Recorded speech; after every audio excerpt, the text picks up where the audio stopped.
There's no doubt about it. Competition between companies can become tough and fierce, to the point of harming the care of some companies.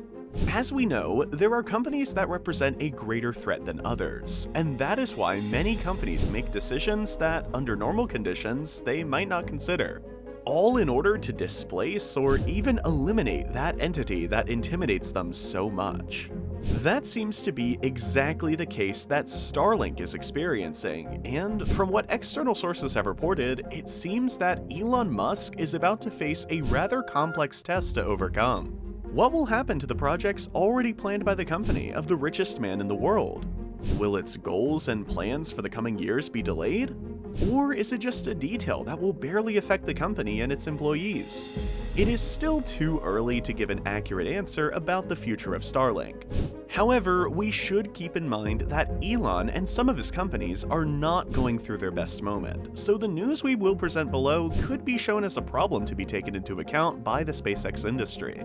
Let's take a closer look at what's going on with Eutelsat and OneWeb.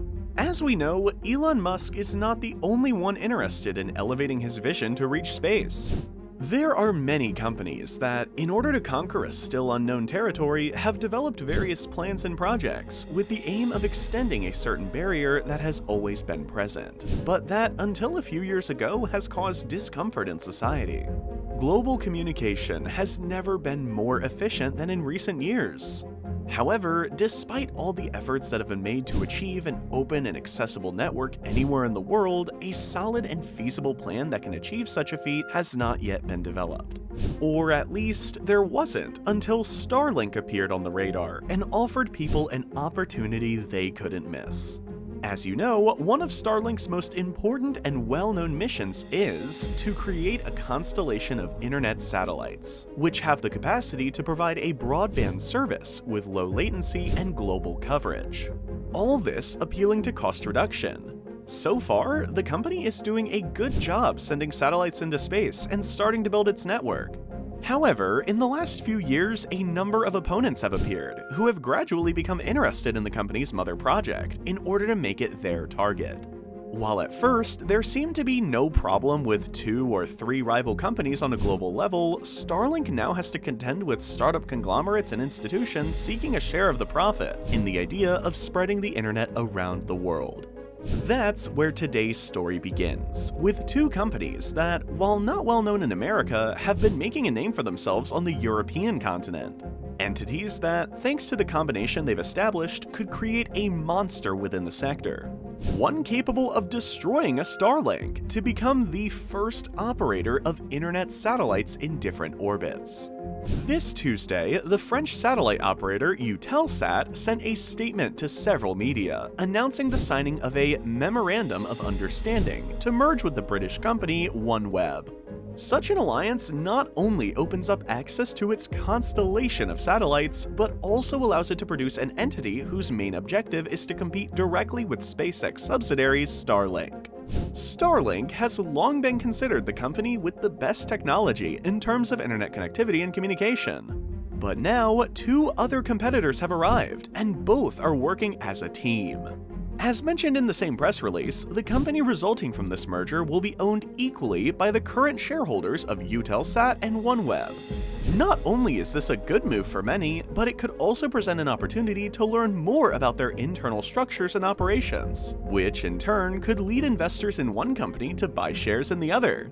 As they told you, teamwork. At the moment, the French operator has a 23% stake in the British group's assets, but this figure is expected to grow on both sides. Thanks to the information released, it is known that the transaction was carried out through a share swap, and OneWeb has already been valued at least $3.4 billion. This would imply a value of €12 per share.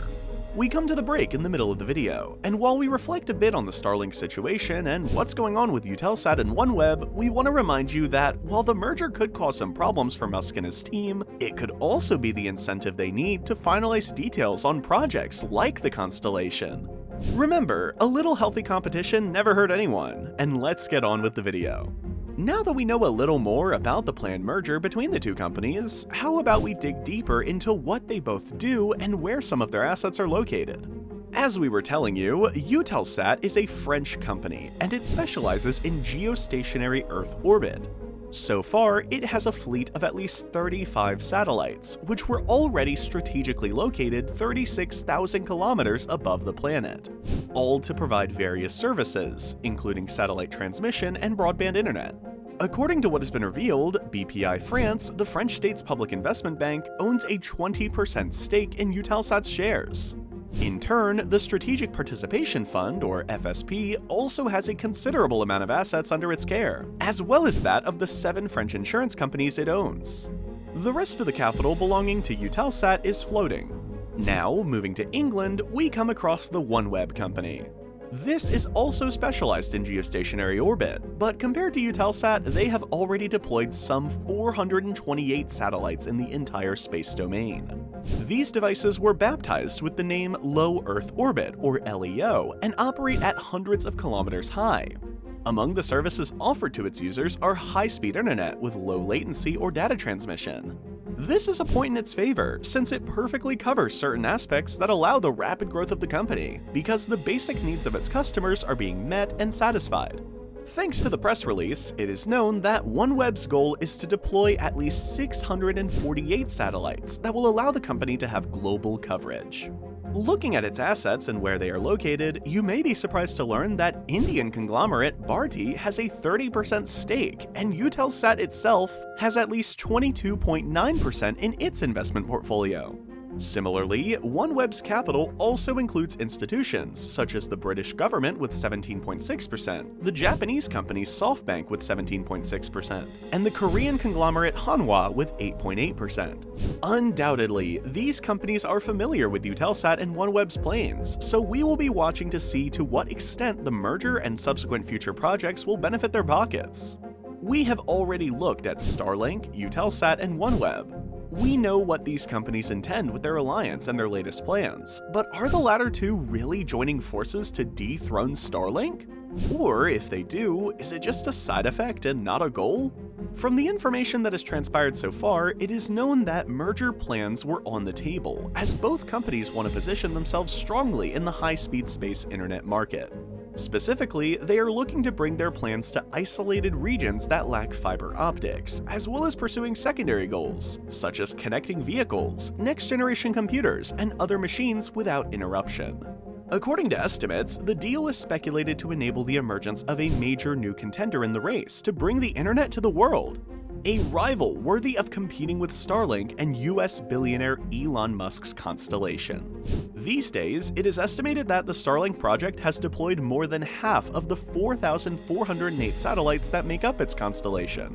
In addition, we cannot forget that there are still competing ideas, such as Amazon founder Jeff Bezos' future Kuiper constellation.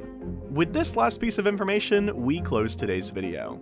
Now that we know a little more about the plans that have led Eutelsat and OneWeb to consider a merger, we can't help but think that this could benefit Starlink in more ways than one. For several years, the company has been competing with ideas and projects, mostly from Asia or North America. Now it has to prove its worth with European talent. So it may well show how advanced they are and how much they have achieved, including the date. And you, what do you think of the merger between Eutelsat and OneWeb? Do you think it will be useful for the development of both companies and Starlink, or will this news drop another worry on Elon Musk's head? Comment what you thought of today's news, and feel free to add suggestions for other topics to your posts. We are reading them. We appreciate your stay and all the support you gave us with your likes and opinions. Subscribe to the channel, and see you next time.